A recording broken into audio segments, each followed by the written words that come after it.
Welcome back. Time to kick off Season 3 of Tesseract Unfolded and Year 6 of SHAREfactory with a new shuffle topic. One of the first games I got for my Switch when I picked one up was Golf Story. It's a great little RPG with random golf-related events taking the place of your typical side quests and missions. It's a little over the top at times, but it's a rather unique experience and a delightful little title. I especially like how they use the sound of the Joy-Con vibration to almost talk for some of the characters. Well, maybe Golf Story isn't completely unique. Sports-themed RPGs have been around for a while and are generally standout titles.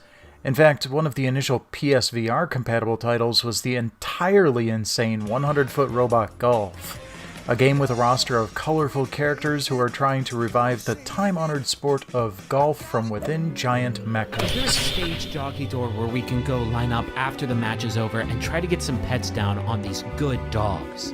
You're a good dog, but don't forget who the best dog is. You. It's you. It was you the whole time. Sorry to inject any doubt. You're a good dog. Let's go a bit further back, though. I'm sure most of you are familiar with Blitzball from Final Fantasy X. Now, that's more of a mini-game within a larger RPG, so not entirely something that falls within the range of our list today, but if you were to remove that aspect and make it its own game, you'd have Tecmo Soccer for the NES.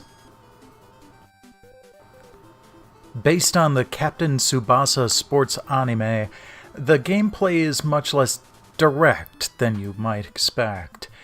You're only able to directly control a character when they possess the soccer ball, and then your main methods of passing or shooting are in a menu-based system.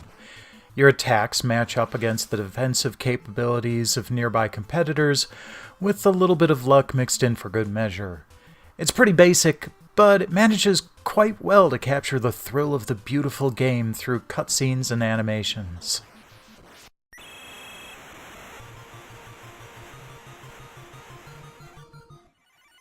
Another unique mix-up on the NES that might not really count as a sport is Pinball Quest. I still include it here for being an RPG that carries out its story in a unique manner.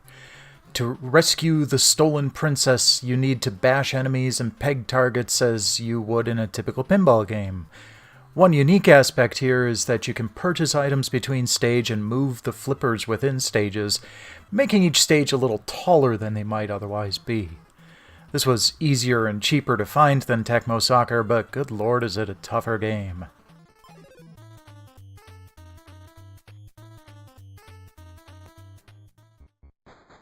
Another pair of sports RPGs were found on the TurboGrafx-16. Both were sports games at the core that included additional quest modes: Final Lap Twin and World Court Tennis. Final Lap Twin was a fun one. Your random encounters are one-on-one F1 racing matches that are immediately difficult. When you lose, you'll be kicked back to your starting point, but your dad gives you some pity cash so you can save up to upgrade your car. Eventually you'll start getting the hang of things and actually start winning some matches.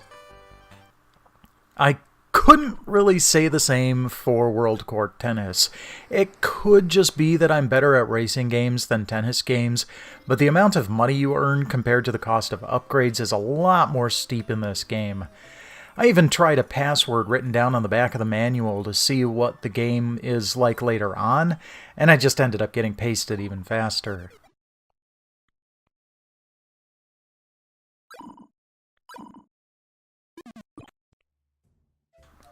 I'm sure I've only scratched the surface of this bit of genre bending. Are there any RPGs that you've enjoyed that have odd battle mechanics? Let me know below, and I'll pick a random comment to win a copy of Golf Story for the Switch.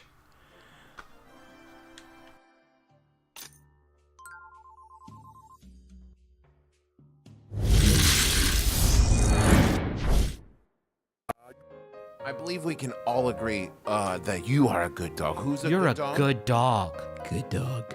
Good dog. Good dog. Good dog.